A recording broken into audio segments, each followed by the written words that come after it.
Jeremias, capítulo 29.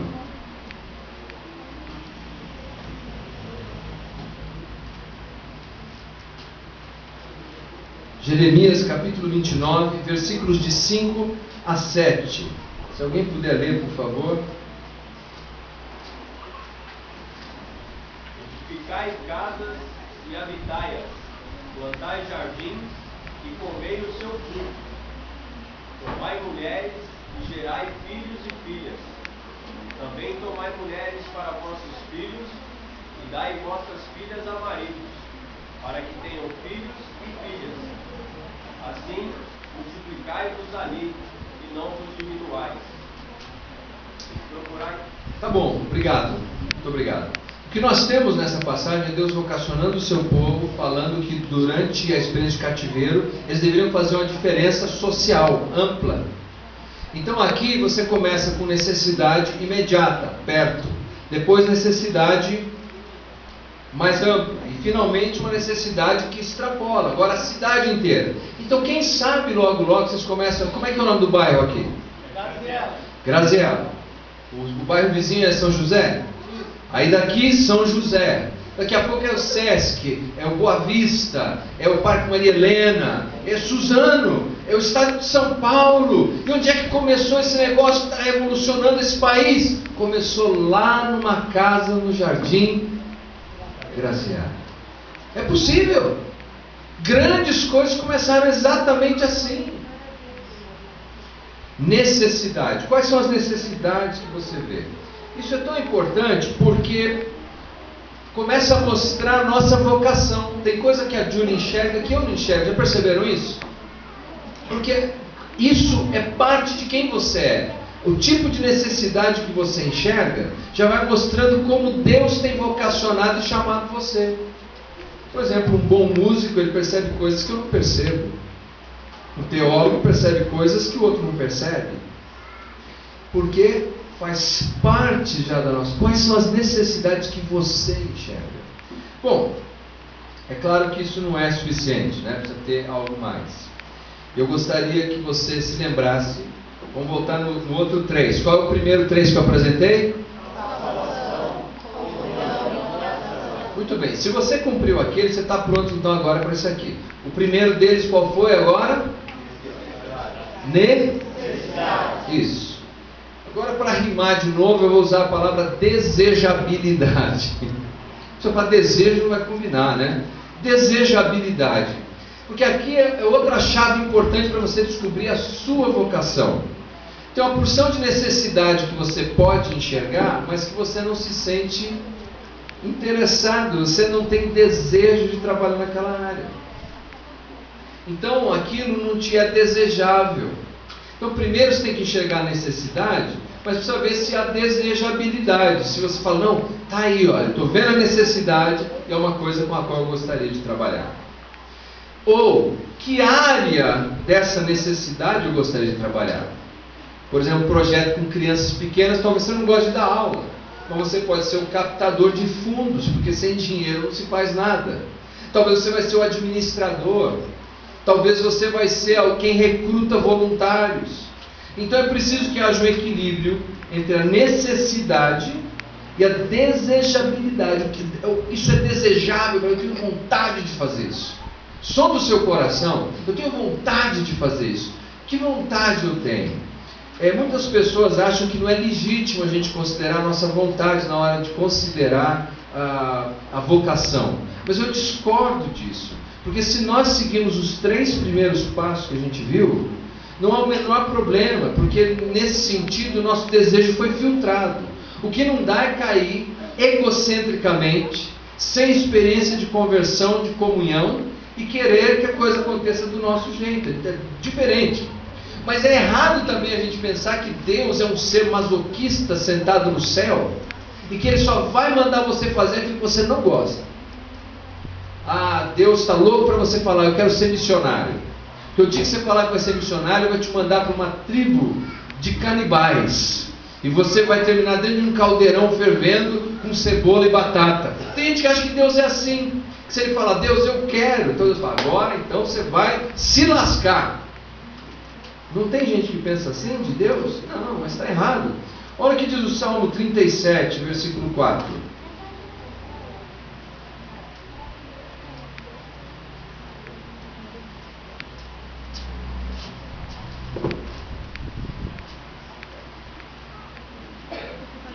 Agrada-te do Senhor, faz parte daquelas primeiras etapas que a gente viu. Agrada-te do Senhor, e o que acontece? Parte B do versículo. Isso. Se Deus é o objeto da minha satisfação, então eu vou passar a desejar coisas que o glorifiquem. Eu não vou desejar porcaria na minha vida. Eu vou desejar algo que agrade no meu coração de Deus. E se eu fizer isso, então, Deus diz assim, então eu também vou satisfazer o desejo do seu coração, porque o desejo do seu também é o meu. Eu coloquei esse sonho, esse desejo aí. Vamos ver mais um, 145, 19, Salmo 145, 19.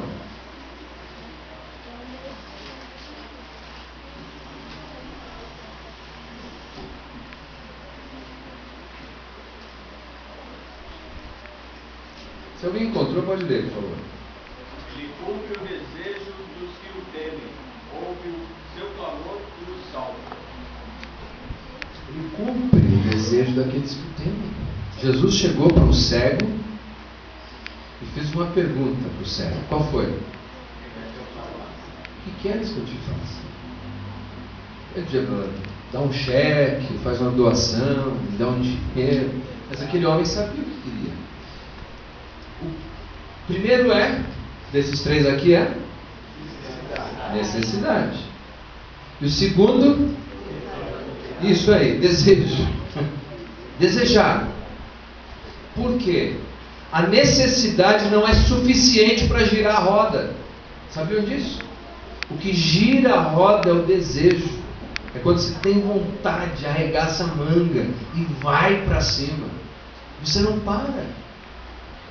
Quando você deseja alguma coisa. Então, tem um monte de gente que você conhece por aí, que ele sabe que ele tem necessidade, que a casa dele tem necessidade, a igreja dele tem necessidade, a obra missionária tem necessidade, mas ele não tem desejo de fazer nada.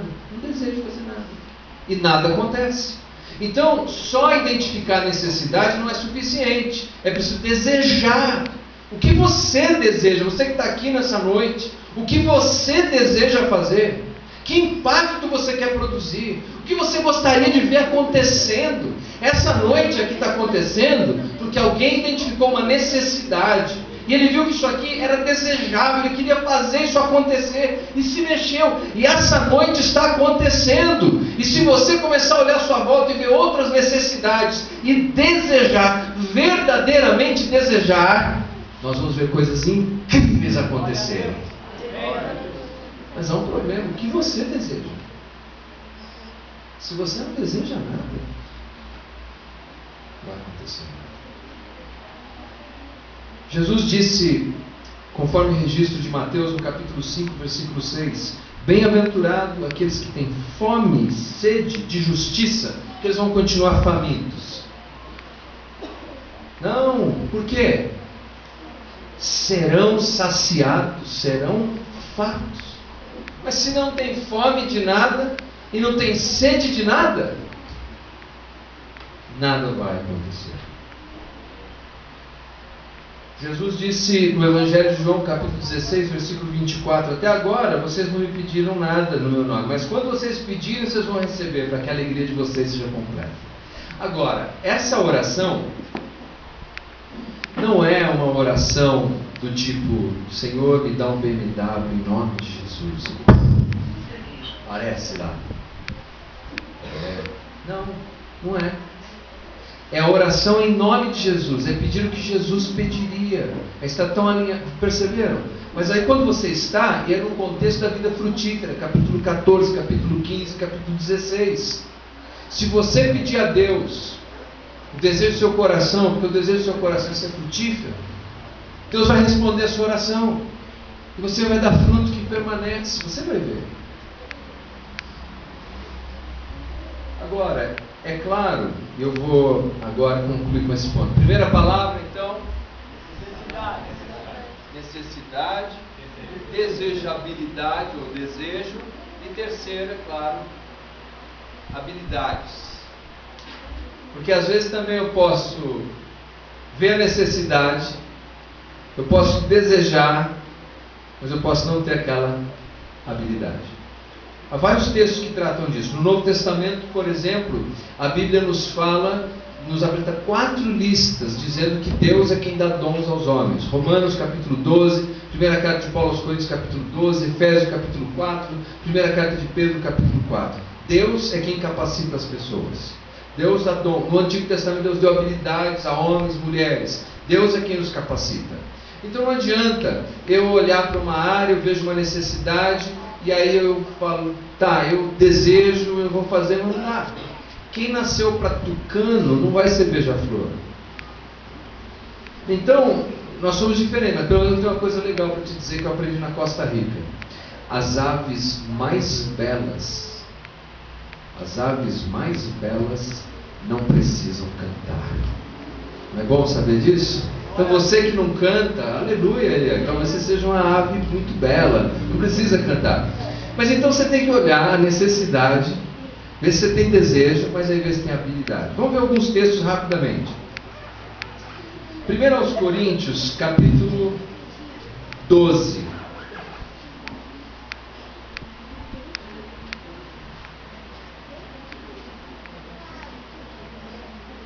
Versículo 7. A manifestação, eu não vou entrar em todas as discussões, dos carismas, dos dons, que não daria tempo. 12, 7. A manifestação do Espírito é concedida a cada um visando um fim proveitoso. O Espírito a cada um. É isso importante você lembrar. O Espírito a cada um. Todo mundo tem pelo menos uma habilidade. Não importa se disser na sua vida inteira, você não tem nada, você não serve para nada. Você tem pelo menos uma habilidade. Como é que a gente descobre isso? Capítulo 14, há um insight. O apóstolo Paulo diz assim, capítulo 14, versículo 38, capítulo 39, versículo 39. Ele diz assim, portanto, meus irmãos, procurai com zelo o dom. E outra parte ele diz assim, procurai com zelo os dons. No capítulo 12, eles não sejam ignorantes quanto aos dons. Paulo nunca usa no singular essa estrutura, essa informação. Ele usa no plural. Procurai. Comunitariamente. Qual é a ideia? Porque a comunidade, a igreja, nos ajuda a identificar os nossos dons e as nossas habilidades. Eu posso chegar aqui e dizer, como é que é o nome do irmão aí do dançarino? Como é que é o seu nome? Rodrigo, você dança bem pra caramba, hein? É. Vai lá, nós vamos arrumar uma chance para você lá, viu? Daqui uns 20 anos, aqui é 13, né? Mas, por exemplo, o que eles fizeram aqui nessa sketchzinha ilustra isso. O pastor está ajudando o irmão a ver se ele tem mesmo aquele dom ou não. Claro que foi uma maneira escrachada e bem-humorada de mostrar a realidade da igreja. Se só você acha que tem esse dom, irmão, esquece, vai procurar outra coisa. Mas se a comunidade, se a igreja começa a perceber, cara, você leva dom para administrar, para organizar, você é uma pessoa organizada, você leva jeito, você canta bem, você toca bem, ou você fala bem. Então a comunidade vai identificando esses dons e habilidades. Então provavelmente você tem isso. Então note que não é só uma questão de você decidir sozinho, mas você decidir com os seus irmãos dentro da igreja. E para concluir, é claro que nós vivemos uma experiência. Jesus disse em João capítulo 8, versículo 36, que se o Filho nos libertar, verdadeiramente nós seremos livres. Nós somos livres. O que quer dizer isso? A gente pode testar, a gente pode tentar mais uma vez, a gente acerta, a gente erra. A primeira vez que eu cheguei na igreja, eu queria servir de alguma maneira, fizeram uma reunião e tinham, assim, como um grupo, como nessa noite, e um grupo aqui ia entrevistando as pessoas para identificar mais ou menos as habilidades. Me perguntaram, você quer fazer o quê? Eu falei, com 14, 15 anos, eu falei, eu quero cantar. Você quer cantar? Legal. Você já cantou em algum lugar antes? Do banheiro. Do banheiro. Você toca? Não toca. Olha, irmão, você tem que procurar uma outra coisa. Procura o ministério da evangelização. Mas foi isso que acabou fazendo de mim um pregador. E mais, um pastor. Agora, como pastor, eu toco, eu canto, porque aí o pessoal me libera. Então você precisa ter um caminho estratégico para chegar lá. A habilidade que você tem, não é só você que deve identificar, mas você é livre para testar. Você sabe como nasce girafa? Girafa demora 15 meses na gestação. E a mãe dá a luz em pé, sabia disso? Então, a girafinha, que não é tão pequena, porque ela tem o tamanho já de um homem adulto, por isso que é 15 meses de gestação, ela cai de 4,5 metros de altura de costas no chão. Nasceu. Aí ela tem que se virar para ficar em pé. Quando ela fica em pé, a mãe, ou ela usa o pescoço ou as patas, derruba de novo a girafa. A girafa fica em pé e derruba de novo. E fica em pé e derruba de novo. E derruba de novo. E quando a girafinha provavelmente acha que agora está, derruba de novo. Até que ela para de derrubar. Agora, muito bem, agora você vai mamar. Sabe por quê? Porque na África, a girafa tem que correr. Tem que estar pronta para ficar em pé, rápido e correr. Porque tem um ditado que diz assim: na África, se você é girafa ou se você é leão, não importa. Uma coisa é certa: você tem que correr. Nós temos uma vida. É essa vida. E você não pode mais perder o seu tempo. Você vai acertar, você vai errar, você vai ter seus deslizes estruturais no que você faz. Mas em nome de Jesus, você não pode mais perder tempo. Muito obrigado pela atenção de vocês. Deus abençoe em nome de Jesus.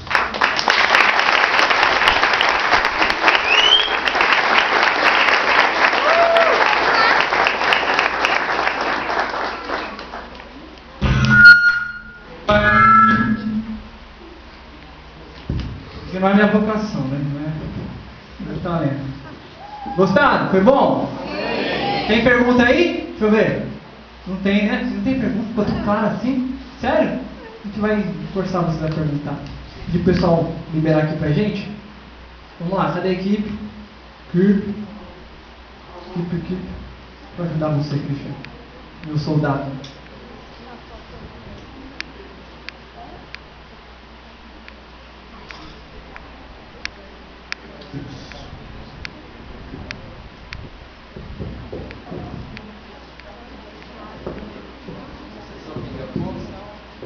Sabatina aqui.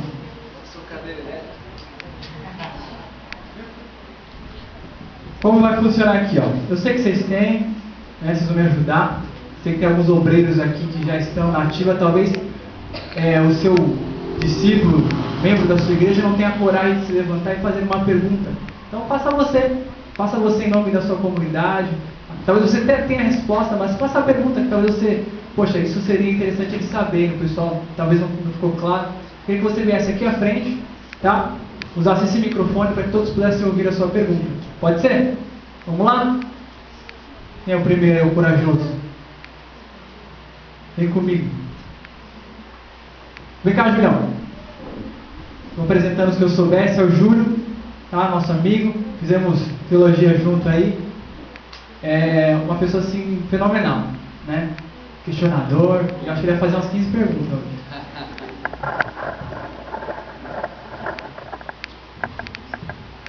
Amados, boa noite.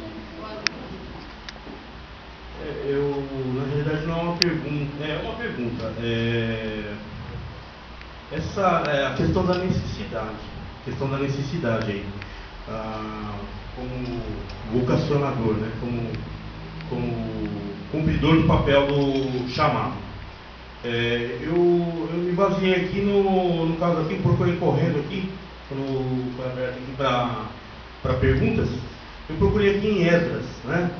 Então nós temos aqui, no primeiro ano de Ciro, rei da Pérsia, para que se cumprisse a palavra do Senhor proferida pela boca de Jeremias, despertou o Senhor o espírito de Sírio, rei da Pérsia, de modo que ele fez proclamar por todo o seu reino, viva voz por escrito esse decreto. Ou seja, o Sírio, ele liberou aí a edificação da casa de Deus em Jerusalém, que é em Judá, né? E então, segundo parece que Esdras ele sentiu a necessidade de vocacionar, de chamar aquele povo, né?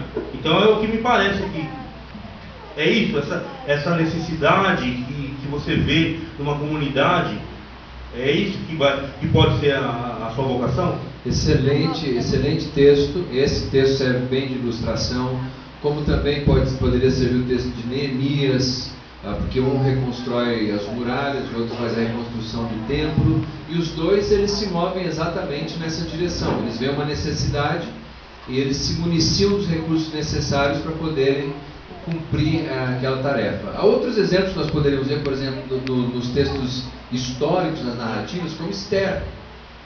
Foi diante da necessidade de socorrer o povo judeu que a gente tem aquela história linda do livro. Assim, excelente observação. Amém.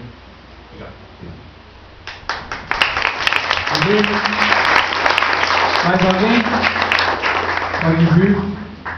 Vamos lá. Tem um monte de jovens aqui. Não é possível que vocês sejam aquela geração que o Bitum falou no vídeo, né? Uma geração sem sonhos. Tá? Por favor, aproveite a oportunidade e faça sua pergunta aí. Ou fala agora ou quero isso para sempre. Vai ficar igual casamento. Eita.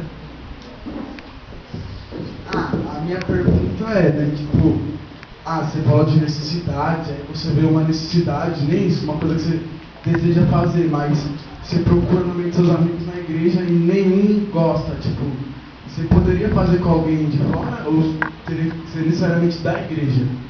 Porque você falou de necessidade, não é só necessidade, é o desejo. Mas se você vê que nem outros seus amigos te desejam e é difícil fazer sozinho, se você poderia, por exemplo, você encontra alguém que deseja ter um pensamento que o meu, mas que não é cristão.